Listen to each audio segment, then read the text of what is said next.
Welcome to my view point. आप और हम आज हम इतिहास की उस घटना के बारे में बात करेंगे जो 102 साल पहले घटी थी। पूरे विश्व में, पूरे वर्ल्ड में एक ऐसी महामारी, एक ऐसी तबाही आई थी जिसमें करोड़ों लोग ये दुनिया छोड़ के चले गए थे। उससे कोई भी कंट्री बची नहीं थी। वो कहाँ से आई, क्या आई, लेकिन जहाँ तक जानकार बोलते हैं और जिस हिसाब से उसका नाम दिया गया हुआ है, मैं बात करना चाहता हूँ स्पैनिश फ्लू की, जिसको बॉम्बे फीवर के नाम से भी जाना जाता है। ये चीज़ आई थी, ये बीमारी जो थी, ये बीमारी आई थी 1918 में एंड में।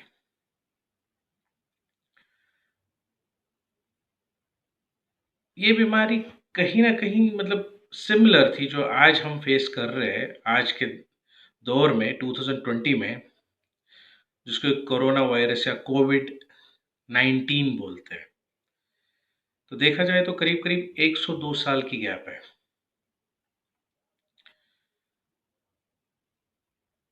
इस वायरस और कोविड 19 में क्या अंतर था?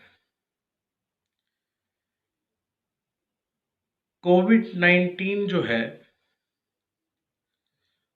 वो आज एक मॉडर्न टेक्नोलॉजी के दौर में है, जिसमें काफी सारे रेवोल्यूशंस हो गए। 100 साल की बात है, 100 साल में काफी सारे रेवोल्यूशंस हो चुके हैं और काफी टेक्नोलॉजी एडवांस्ड हो चुकी है इन टर्म्स ऑफ मेडिकल। आप अगर मेडिकल के दौर से देखना चाहते हो तो काफी एडवांसमेंट हो चुकी है। मेडिकल इक्विपमेंट्स एडवांस्ड है, आपके हेल्थ केयर जो है काफी एडवांस्ड है, काफी टेक्नोलॉजी इस चीज में है, जो कि स्पैनिश फ्लू के टाइम पे या बॉम्बे फीवर के टाइम पे नहीं था। क्या चीज था ये स्पैनिश फ्लू, बॉम्बे फीवर? ये करीब करीब सिमिलर था जो आज का कोविड 19 है। हाई फीवर आना, कोल्ड होना, खांसी आ जाना, स्नीजिंग होना, बॉडी एक होना, बैक एक होना, और फिर सेम निमोनिया होना, फिर इंसान की डेथ। और जो करीब करीब सेम चीज कोविड 19 में। आश्चर्य की बात यह है, स्पैनिश फ्लू का भी कोई दवाई नहीं आया है और कोविड 19 का हम ढूंढ रहे हैं। जैसे कि मैंने बोला कि स्पैनिश फ्लू जो है वो मई 1918 में आया था और उसके कुछ केसेस जो है वो करीब करीब जून फैग एंड में, जो जून एंड में था, उसमें पता चले। सबसे पहले इसमें 7 केस निकले थे और ये माना जाता है कि ये बॉम्बे में फैला था, पोर्ट्स में। जो बॉम्बे पोर्ट्स होते, सी पोर्ट्स होते हैं, वहां से फैला हुआ था, मतलब वहां से आया हुआ। जैसे कोरोना वायरस आज की डेट पे एयर बाउंड आया हुआ है, मतलब जहाजों से चाहे इंपोर्ट किया है या एक्सपोर्ट किया है वो अलग बात है, आया तो वैसे वैसे इस तरीके से ये सी के रास्ते से आया था पोर्ट्स में। इसमें सबसे पहले 7 जो पुलिस बॉयज थे जो बॉम्बे डॉक्स पे सर्विस करते थे, इससे पहले उन लोगों को ये चीज हो गया और देखते देखते देखते देखते देखते थे ये काफी फैल गई। ये इतनी फैली, इतनी बड़ी महामारी पैदा हुई कि इसके बोलते हैं कि इसके 2 वेव्स जैसे आए थे। जैसा फर्स्ट वेव आया था स्पैनिश फ्लू का, उसमें जो देखा जाता है, बूढ़े खासकर बूढ़े और बच्चे लोग प्रभावित हुए थे। उन पे काफ़ी कुछ इम्पैक्ट हुआ था। लेकिन जो दूसरी वेव इसकी अक्टूबर के बीच में आ गई, करीब-करीब अक्टूबर के बीच में, उसमें इसने काफ़ी यंग जनरेशन्स को इम्पैक्ट किया है, 20 ईयर्स से 40 ईयर्स का। आप शायद इस चीज़ का अंदाज़ा नहीं लगा सकते हो कि इसने जितनी तबाही मचाई थी, वो किस लेवल पे इसने तबाही मचाई थी, ये शायद हम आज के दौर पे उसका अंदाज़ा भी नहीं लगा सकते। लेकिन उस वक़्त के जो हेल्थ इंस्पेक्टर थे, जे.ए. टर्नर,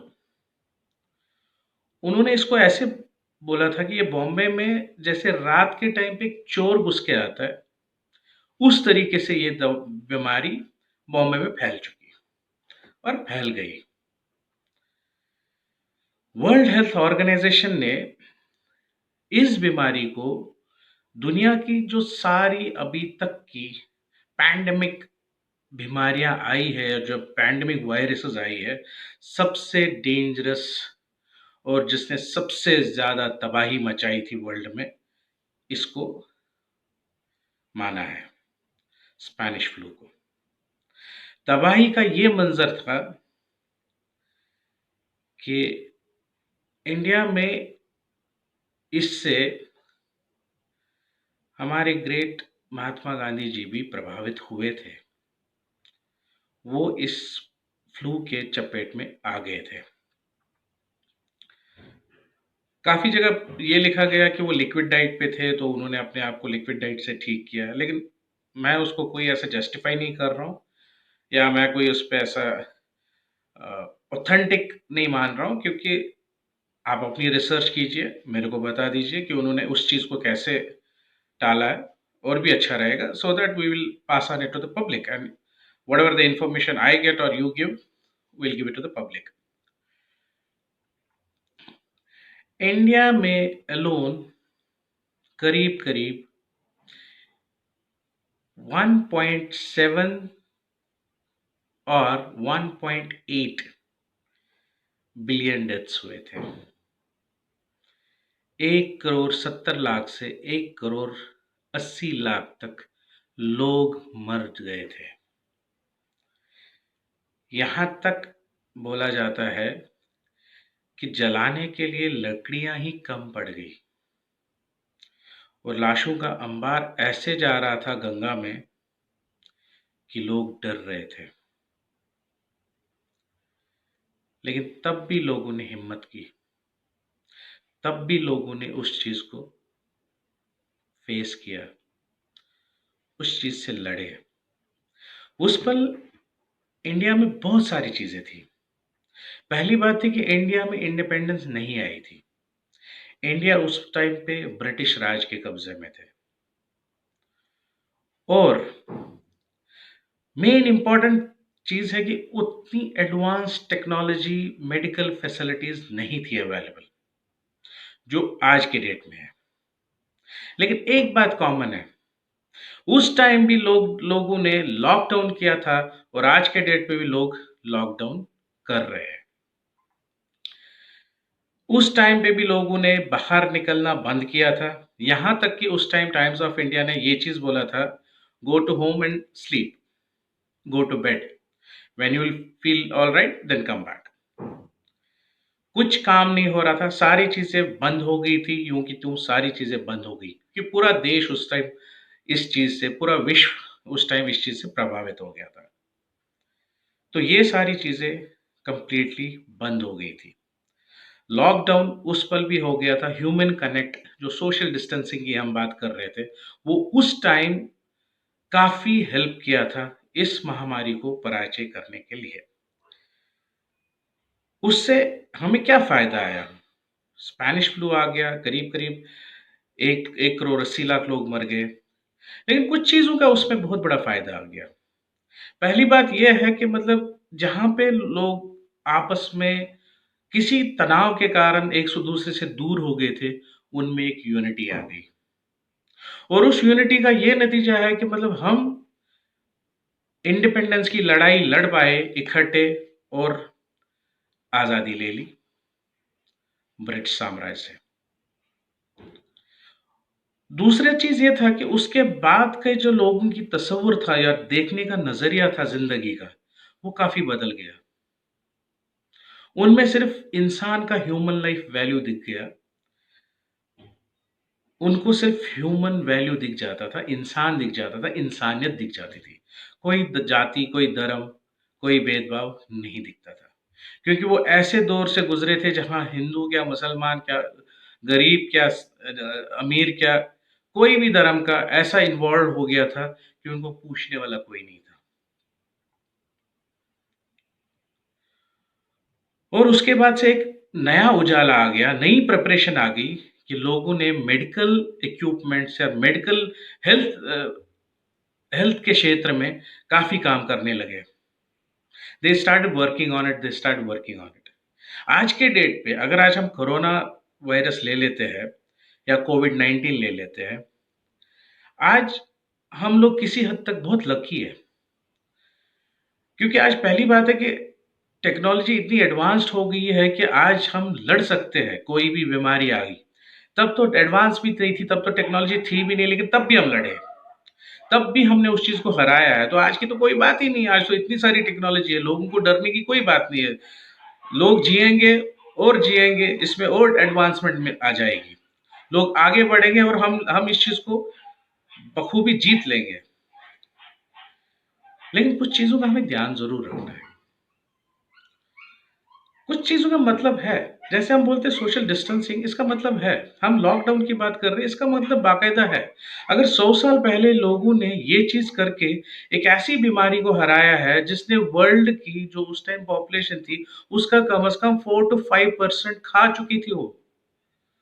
सोशल डिस्टेंसिंग से जो लॉकडाउन उन्होंने सेल्फ लॉकडाउन किया था उस टाइम उन्होंने उसको हरा दिया था।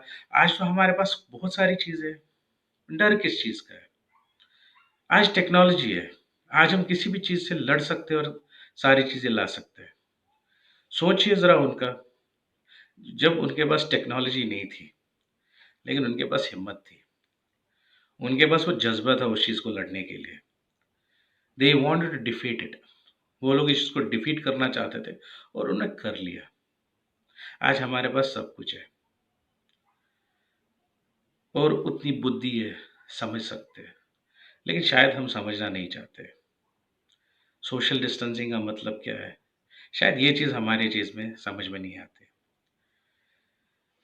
खत्म करने से पहले ये चीज़ बोलना चाहूँगा कि हमारे महात्मा गांधी ने उस टाइम एक लेटर लिखी थी।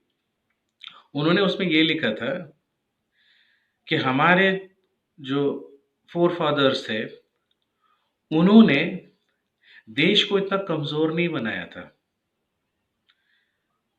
देश इतना कमज़ोर नहीं था कि छोटी-छोटी चीज़ों के लिए वो इस हालत पे आ जाए।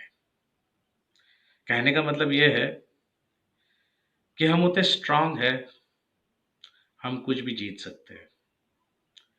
ये तो जैसे एक फ्लू है, हम जीत लेंगे।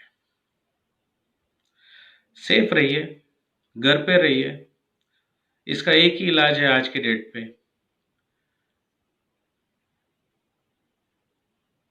अगर हम आज के डेट पे घर पे रहते हैं, हम अपने साथ दूसरी ज़िंदगी भी बचा रहे हैं।